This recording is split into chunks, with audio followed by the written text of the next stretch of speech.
To improve IELTS academic reading, why don't you check out the IELTS Academic Success course? Day 1 contents of the program are absolutely free and follow the steps shown in the video to download the application and check out the course content.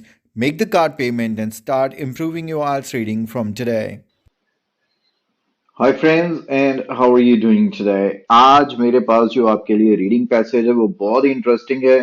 Antarctic research और interesting इसलिए खास तौर पर है क्योंकि जो recent IELTS exam आया है स्टूडेंट से ये रीडिंग पैसेज के क्वेश्चंस पूछे गए और कैसा रहा स्टूडेंट का एक्सपीरियंस वो आपको भी पता चल जाएगा जब आप मेरे साथ ये रीडिंग पैसेज करेंगे और आपको 100% ये आइडिया हो जाएगा कि रियल एग्जाम आइल्स रीडिंग रहती कैसी है।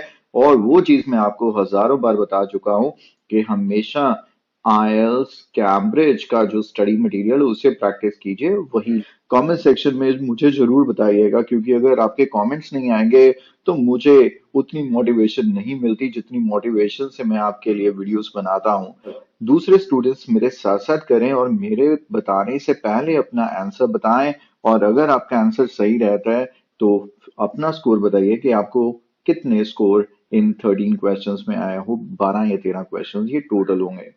तो देखिए सबसे पहले क्वेश्चन टाइप जो नजर आ रही है वो ये है कि ए टू एफ 14, 15, 16, 17, 18 ये क्वेश्चन कौन से पैराग्राफ में से लिए गए हैं। अगर आप देखें तो टोटल पैराग्राफ है वो A B C D E F तक डिवाइडेड है। दैट मीन्स टोटल 6 पैराग्राफ है, 5 क्वेश्चन है।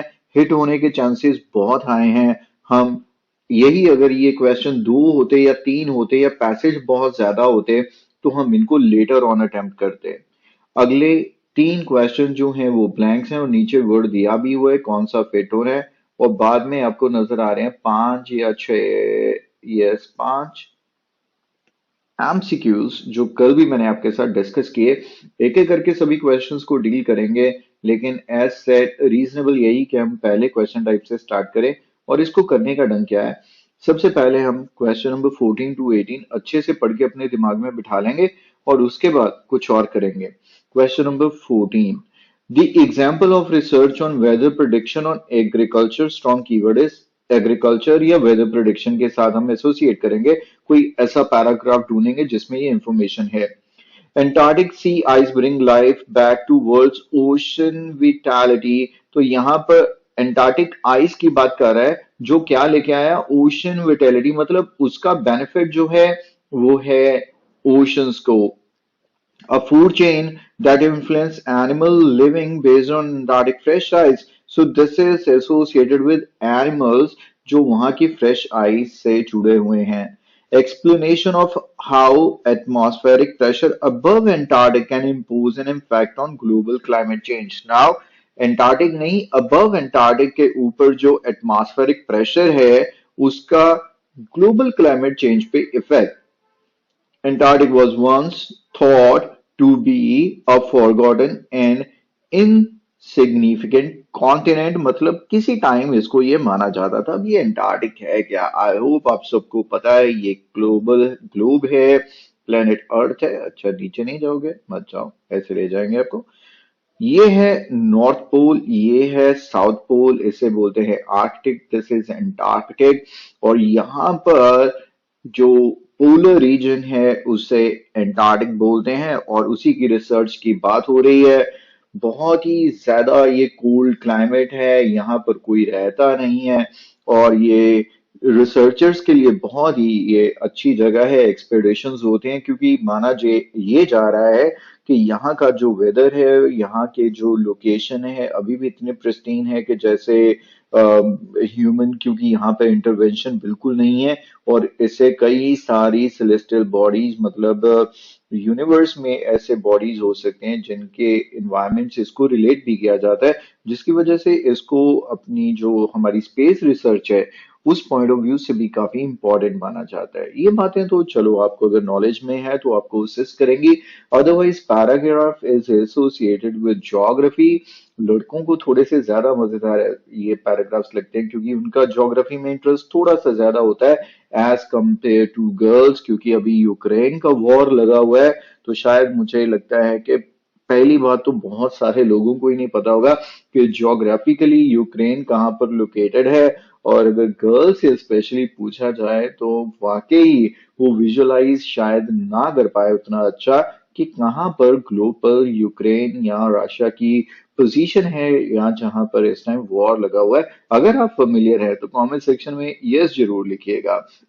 तो आइए स्टार्ट करते हैं फर्स्ट पैराग्राफ से रीड करना। Little over a century ago, हमें करना क्या है?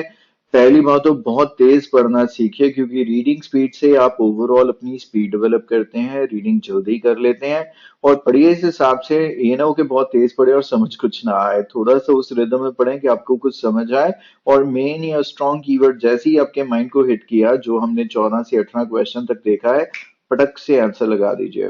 A little over a century ago, men of the Scots can whatsoever, जितने भी strong keywords आते हैं उन पे ज्यादा टाइम मत वेस्ट किया करो, especially the nouns. Battle against Arctic blizzards. Blizzard होता है वो, उनका कोल्ड ठंडी हवाएं, ये वो। In the name of empire and in an age of heroic deeds, they created an image of that was last well into the 20th century, क्योंकि पास से जोड़ रहा है century ago, फिर 20th century, and image of remoteness, hardship, bleakness, isolation, सब negative words हैं कि ऐसा वहां का एक्सट्रीम है। फिर आगे की लाइन में आ रहा है, province of only the most courageous. Courageous होता है बहुत ही ताकतवर, बलवान, हिम्मत रखने वाला, उसी के लिए है। The image was one of a place remoted from everyday reality of a place with no apparent value to anyone. So देखिए, पास से एसोसिएट करके उसने कहा कि इसकी कोई वैल्यू, नो अपेरेंट वैल्यू। तो अगर आपके माइंड को स्ट्राइक कर गया तो ठीक है, नहीं तो मेरे को तो कर गया है 18th कि इसका आंसर ही होना चाहिए A, throughout to be forgotten and insignificant. कोई इसका सिग्निफिकेंस नहीं है।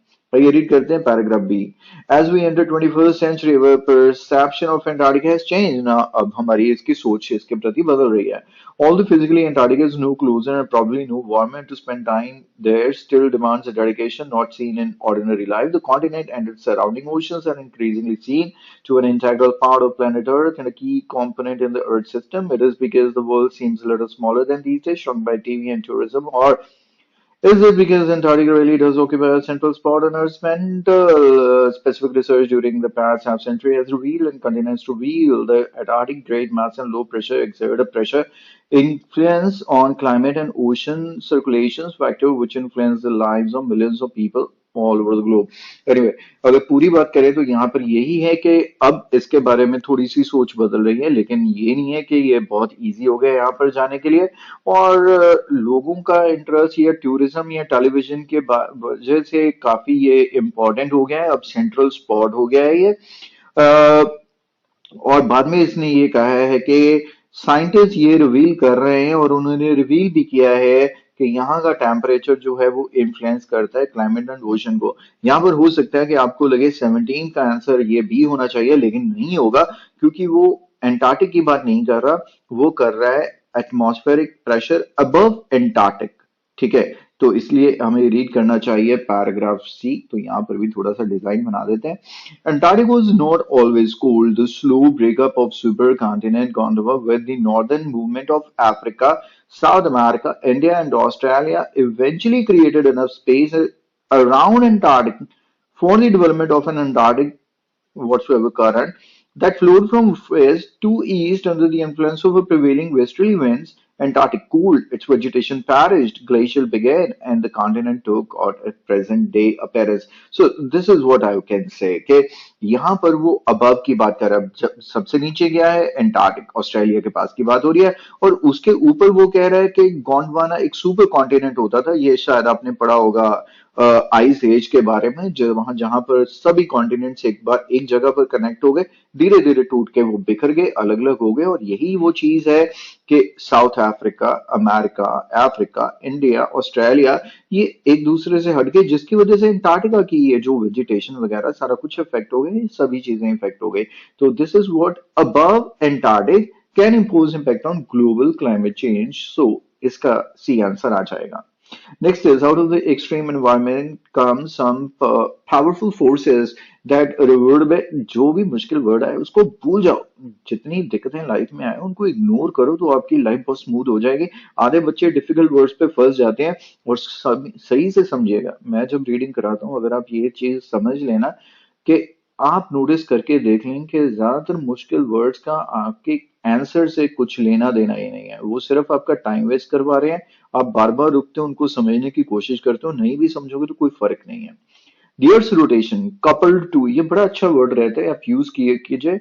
कपल्ड टू मतलब ये प्रॉब्लम है और जब इसके साथ ये प्रॉब्लम जुड़ जाती है, it's coupling, it's coupled to ऐसे करके यूज होता है। So Earth rotation coupled to generation of cells of low pressure of the Antarctic coast, which allow astronauts a view of Antarctic that is beautiful and awesome. Okay, यहाँ तक तो कुछ भी नहीं है.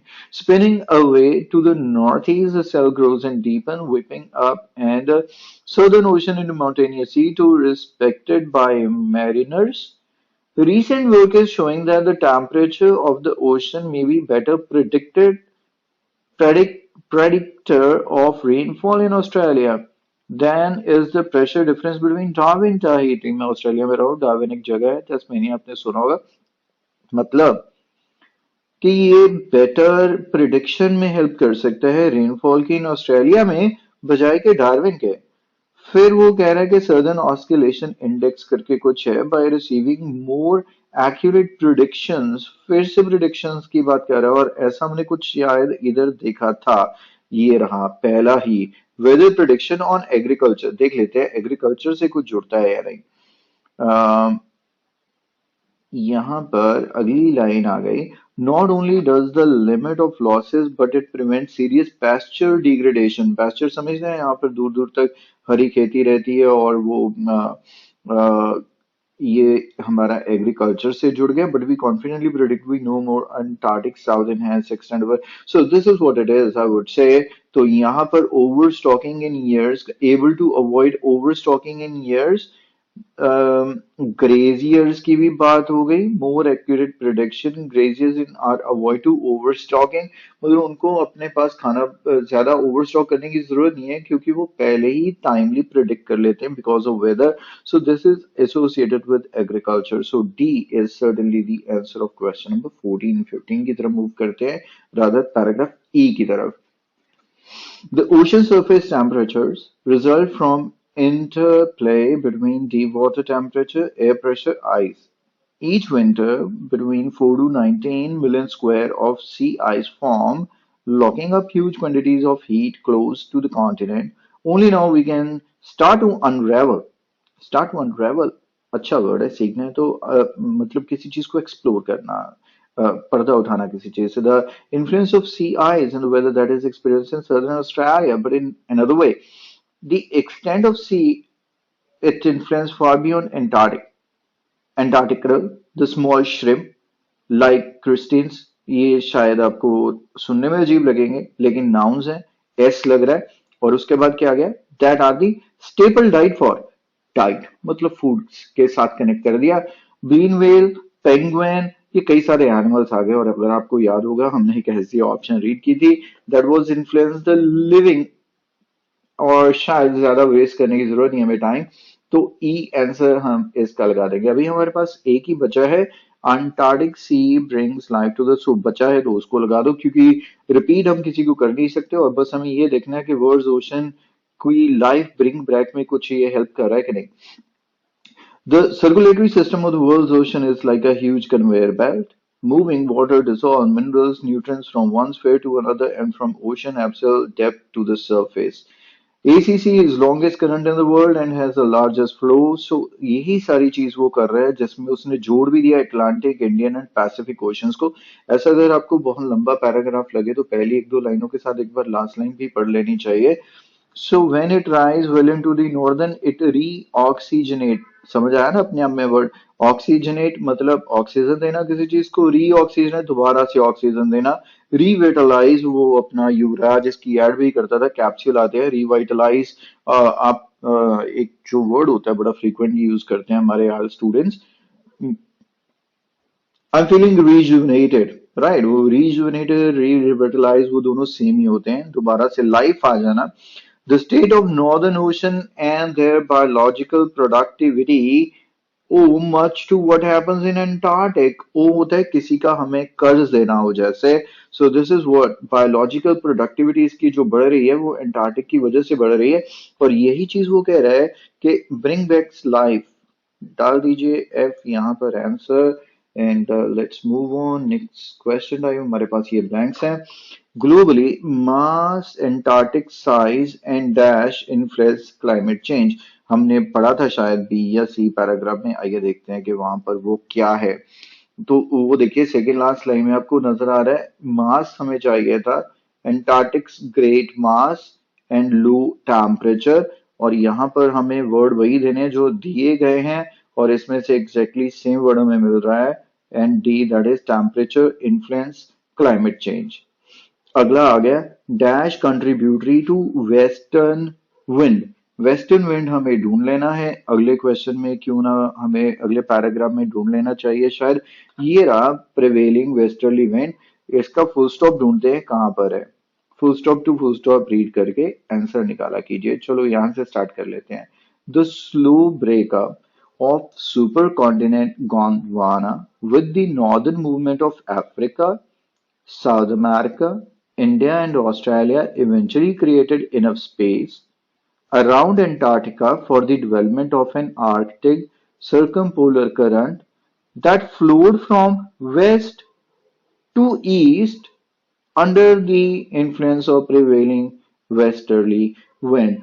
जिसकी वजह से क्या हुआ, ये करंट पैदा हुआ जो क्या होता है, फ्लो होता है from west to east because of these winds. Dash contributed to western wind. I would say बिल्कुल A, that is Antarctic circumpolar current contributed to contributory to western winds. Next is southern oscillation। ऐसा हमने कुछ पढ़ा था, if you could remember कौन से paragraph में आते नीचे वाली लाइंस में, ये रहा southern oscillation। तो देखते हैं सदर्न ऑस्किलेशन। ये जो स्ट्रॉन्ग कीवर्ड्स होते हैं ना, कैपिटल से स्टार्ट होते हैं, प्रॉपर नाउन्स होते हैं, बहुत जल्दी लिख जाते हैं। Based on air pressure can predict dash in Australia. और ऑस्ट्रेलिया में तो हमने पढ़ा ही था, वेदर के साथ हमने एसोसिएट किया था, क्या चीज प्रिडिक्ट होती है वहां पर। अब बेटर प्रिडिक्टर ऑफ रेनफॉल है, यहाँ पे मेरे से पढ़ा नहीं जा रहा था प्रिडिक्टर, मैं दो तीन बार फंस गया तो ध्यान में रह गया। रेनफॉल इन ऑस्ट्रेलिया तो बिल्कुल सी भी हमारे पास ऑप्शन है, तो ये तो जल्दी हो जाते हैं। अब एमसीक्यूज की बारी है, आइए देखते हैं कैसे करते हैं इनको हम। In paragraph B, okay thank you हमें वहां पे लेके जाने के लिए। The author wants to tell which of the following truth about the Antarctic। Antarctic के बारे में वो क्या बताना चाहता है। हमने ये पढ़ लिया था कि अब इसके बारे में हमारी अंडरस्टैंडिंग बढ़ रही है, हमें ये इम्पोर्टेंट लग रहा है। टेलीविजन और टूरिज्म का भी इम्पैक्ट है, और बाद में बताया कि रिसर्चर्स भी इसको काफी कुछ इसके बारे में बता रहे हैं।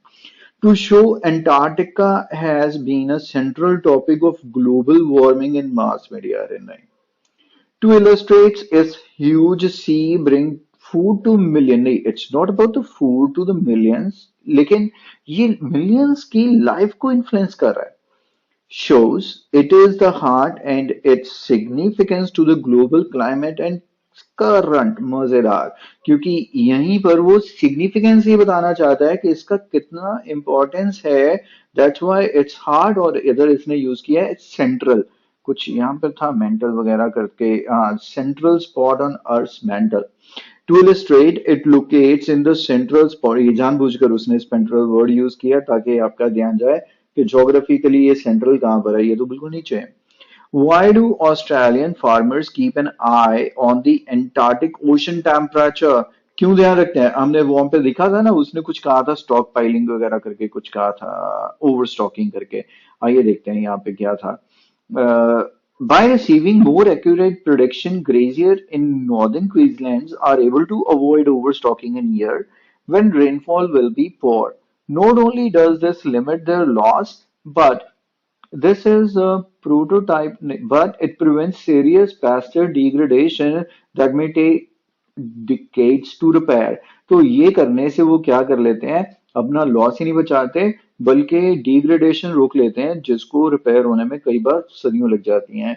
आगे आ गया CSIRO, हमें सिर्फ देखना था ऑस्ट्रेलियन फार्मर्स।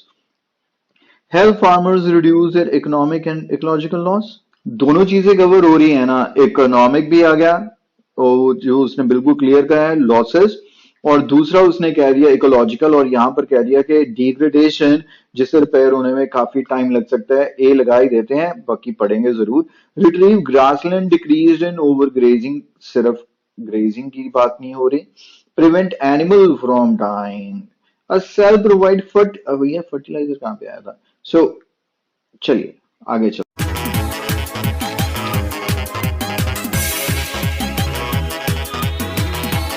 ਉੱਥੇ ਬੱਸ ਅੱਡੇ ਦੇ ਅੰਦਰ ਬਾਹਰ ਤੁਹਾਨੂੰ ਜਿੱਥੇ ਬੱਸ ਉਤਾਰਦੀ ਆ ਉੱਥੋਂ ਵਾਕ ਇਨ ਕਰਕੇ 1 ਮਿੰਟ ਤੋਂ ਪਹਿਲੇ ਪਹਿਲੇ ਤੁਸੀਂ ਬੱਸ ਸਟੈਂਡ ਦੇ ਅੰਦਰ ਆ ਜਾਂਦੇ ਹੋ। ਤੇ ਇੱਥੋਂ ਦੇਖਦੇ ਆ ਆਪਣਾ ਸੈਂਟਰ ਕਿੰਨੀ ਦੂਰ ਆ। ਆਜੋ ਚਲੀਏ।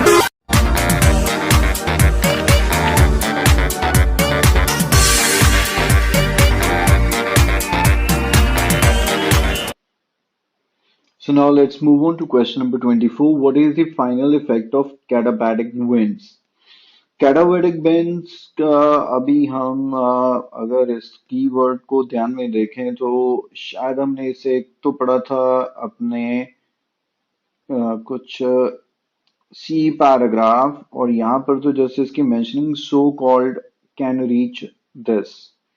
लेकिन इसके अलावा हमें अभी देखना है कि इसका फाइनल इफेक्ट क्या है, क्योंकि एफ पैराग्राफ ही था जिसमें ज्यादा इंफॉर्मेशन थी और हमने थोड़ा सा कम पढ़ा था, उसी को देख लेते हैं। The circulatory system of the world ocean like, तो एक बार स्ट्रॉन्ग कीवर्ड ये देख लें कैटाबैटिक की बात कहाँ पर हुई है, तो होपफुली यहाँ पर ये होना चाहिए कैटाबैटिक समटाइम्स। तो इसी पैराग्राफ को एक बार ढंग से देख लेते हैं। The circulatory system of the world ocean is like a huge conveyor belt, conveyor belt की तरह है। मूविंग वाटर है, डिसॉल्व मिनरल्स हैं, न्यूट्रिएंट्स हैं जो एक hemisphere to the other and from the ocean abyssal depth to the surface, नीचे से ऊपर आते रहते हैं और घूमते रहते हैं। The ACC is the longest current in the world and has the largest flow, है एसीसी की बात कर रहा है। थ्रू है इससे the deep flow of Atlantic, Indian and Pacific oceans are joined to form a part of single global thermoline circulation। Okay, इससे क्या होता है कि ये सभी तीन तो ओशंस है, तीनों को जोड़कर एक ग्लोबल थर्मोलाइन सर्कुलेशन बनता है। थर्मो आप शायद समझते हो, थर्मो टेम्परेचर के साथ हम जोड़ते हैं, टेम्परेचर का एक सर्कुलेशन बनता है। During winter the hollick katabatic sometime sucker the ice of patches of the sea surface, leaving large ice-logged lagoons. Recent research has shown that as fresh ice forms, it is continuously stripped away by the wind and may be blown to 90 kilometers in a single day। तो यहाँ पर ये बात clear है कि ये जो temperature पूरे ये तीनों महासागर एक बनाते हैं, इससे क्या होता है विंटर्स में, ये जब ये विंड्स चलती हैं तो ये सरफेस से जो आइसबर्ग्स हैं आइस को मूव करना शुरू कर देते हैं, उनके लगून्स बना देते हैं। और ये क्या है कि फ्रेश आइस जो है वो मूव करती करती 90 किलोमीटर एक एक दिन में ट्रेवल कर जाती है। सो यहाँ पर है increase the moving speed of ocean current. Increase ocean current की स्पीड की बात यहाँ पर नहीं हो रही है, यहाँ पर वो आइस को मूव करने की बात कर रहा है। इंक्रीज सॉल्ट लेवल, यहाँ पर सॉल्ट लेवल की बात नहीं है। Bring fresh ice into southern ocean, जितना मूव करेगी सदर्न ओशंस की बात हो रही है, क्योंकि हम यहाँ पर एंटार्क्टिका की बात करें इससे ज्यादा आइस आती है। Pile up mountain ice cap respected by mariner, इसकी तो यहाँ पर कोई रेफरेंस ही नहीं है। तो लेट्स मूव ऑन करते हैं क्वेश्चन नंबर 25 पर। The breakup of continental shelf is due to, कि जो कॉन्टिनेंटल शेल्फ है ये क्यों टूटती है। तो ये कुछ आगे आना चाहिए, आई होप कि यस कॉन्टिनेंटल शेल्फ ये रहा, तो हम वहीं से आगे पढ़ लेते हैं। Since only fresh water फ्रीजेज into ice, okay, सिर्फ पीने वाला जो फ्रेश वाटर है उसी की बर्फ बनती है।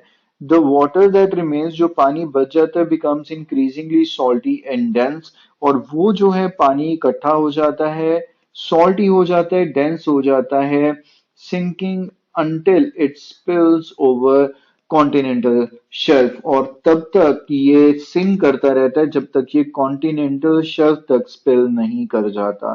तो यहाँ पर हमें क्वेश्चन था कि ये ब्रेक क्यों हो रहा है, the break is due to किस वजह से है। Salt and density increase, salt and density आपको स्ट्रॉन्ग कीवर्ड लग सकते हैं, लेकिन ये इसकी वजह से ब्रेक नहीं हो रहा, वो तो प्रोसेस का पार्ट है जिसकी वजह से ये भी हो जाता है। Salt and density decrease, decrease होने की तो बात नहीं है। Global warming resulting in rising temperature, ये थर्मोलाइन सर्कुलेशन की बात जो टॉप पे जुड़ी, जिससे उसने दो चीजों को जोड़ दिया। पहली वाली ये जो शिफ्ट ऑफ द आइसबर्ग्स, दूसरा ये कह रहा है इसके चांसेस हैं, थोड़ा सा इम्प्लिसिट है, fresh ice melting into ocean water, fresh ice के मेल्टिंग की बात नहीं है। तो undoubtedly C is the correct answer कि ग्लोबल वार्मिंग के टेम्परेचर बढ़ने से क्या हो रहा है, ये सारी चीज ऊपर वाली डाल दी उसने कि 90 किलोमीटर तक वो मूव कर जाता है, क्योंकि सिर्फ फ्रेश वाटर जो है वो आइस बनता है, पुराना पानी, दूसरा पानी जो है वो नीचे रह जाता है, सॉल्टी डेंस होने की वजह से वो कॉन्टिनेंटल शिप पर स्पिल कर जाता है, जिस वजह से वो ब्रेक हो रही है। The decrease in the number of whales and seabird is due to, I hope हमने एक पैराग्राफ पढ़ा था जिसमें एनिमल्स वगैरह की बात हुई थी, तो यहां से पढ़ लेते हैं। Breed well in years when sea ice is extensive, मतलब जब काफी होती है तो वो काफी अच्छे से ब्रीड करते हैं। And poorly when it is not, जब ज्यादा बर्फ नहीं होती है तो ये poorly ब्रीड करते हैं। Many species of baleen whales and flighted seabird migrate between the hemisphere, and when the krill are less abundant, they do not. तो क्लियर हो गया कि आइस होने से इफेक्ट पड़ता है, क्योंकि जब krill जिनको वो खाते हैं, वो उनका स्टेपल डाइट है, वो काफी है तो वहां पर आते हैं, और जब ये यहाँ पर लेस अबंडेंट होती है तो वो नहीं आते। Killer whales are more active around, ये किलर वेल्स की बात कहाँ पे हुई है। Sea birds are affected by high sea level salty, इससे उन्हें कोई फर्क नहीं पड़ता, उन्हें तो खाने से मतलब है। Let's see eyes reduce the productivity of food source, absolutely दोनों चीजें कवर होगी। लेट्स सी, उसने आइस यहां पर कहा कि जब आइस कम होती है तो वो उतना अच्छा ब्रीड नहीं कर पाते, और दूसरा फूड प्रोडक्टिविटी अफेक्ट होती है, तभी उसने कहा कि जब लेस अबंडेंट रहता है, फूड नहीं होता, तो वो यहाँ पर नहीं आते, जिसके वजह से नंबर ऑफ वेल्स कम हो जाता है। Seal fail to produce babies, तो इनकी तो बात नहीं है। And that's it. तो ये था आपका पैसेज जो आया था 26 को। और भी अगर आपको पैसेजेस पता लगते हैं जो रिसेंट एग्जाम में आए हैं तो डेफिनेटली मुझे बताइए, I will come up with the explanations for you. And I hope you really enjoy this session, और अभी कमेंट सेक्शन में बताइए कि क्या स्कोर आप एक्सपेक्ट करते हैं अपना इस